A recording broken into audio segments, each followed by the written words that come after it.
നമ്മൾ പച്ചമാങ്ങ വെച്ചിട്ട് തേങ്ങ അരച്ചിട്ടൊരു കറിയാണ് ഉണ്ടാക്കുന്നത്.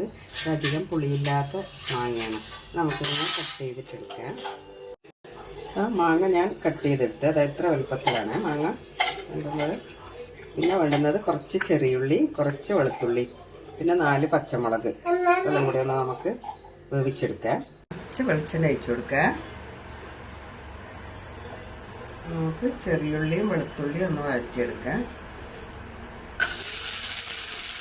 ഇതിൻ്റെ കൂടെ നമുക്ക് മാങ്ങ ഇട്ടിട്ടൊന്ന് വഴറ്റാം.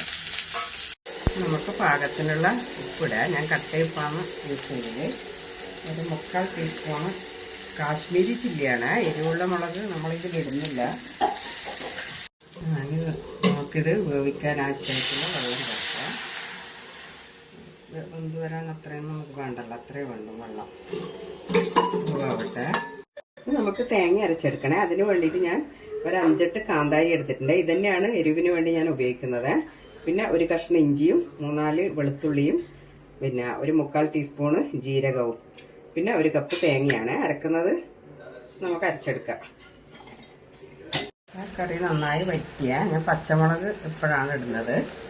നമുക്ക് തേങ്ങ കലക്കി ഒഴിക്കാം.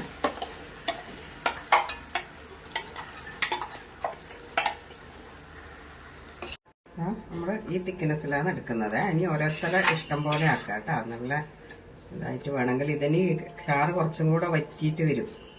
നമ്മൾ ഇറക്കി വെച്ച് കഴിക്കാൻ നേരം ഇതിൽ പച്ചമുളക് കാന്താരി അരച്ചുകൊണ്ട് ഒരു പ്രത്യേക ടേസ്റ്റ് ആയിരിക്കും ഇതിൽ.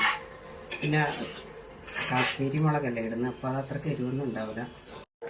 കറി നന്നായി തിളച്ച് ഇനി നമുക്കിത് ഇറക്കി വെച്ചിട്ട് വറുത്തിടാം.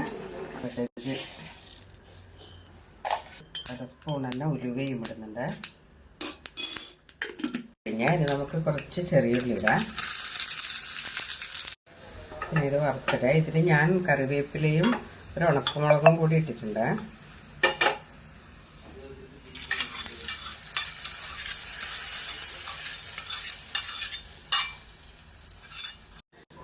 നമ്മളെ അടിപൊളി മാങ്ങക്കറി റെഡിയായ.